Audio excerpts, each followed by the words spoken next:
Anthony too. And you? Flo. What? Flo. And where you from? Paris. Paris. Very nice. You vacationing? No, no. Huh? Internship. Ah, beautiful. And you guys... We forgot. Huh? You forgot to wear your pants. And you too, you forgot. Oh my God. All right, step back a little. Let me see what's going on over here. Oh my God, you forgot to wear... Is it cold? No, it's okay. It's okay. All right, you're not the only one. It seems to be a couple of people who forgot their pants today. All right, it's not that... Is it cold in Paris today, or...? Yeah, I think so. In New York, how's it cold today? Is it all right? It's not that bad. It's warm.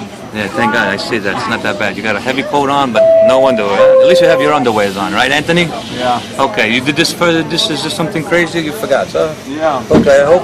It happens. I hope everything works out for you. I hope the next time you guys come on the city subway, you wear your pants, because maybe you get locked up. I don't know about this. It's a mistake. It's a mistake. It happens everywhere. All right, it was a... I woke up this morning and I You forgot? All right, hey, everybody makes mistakes.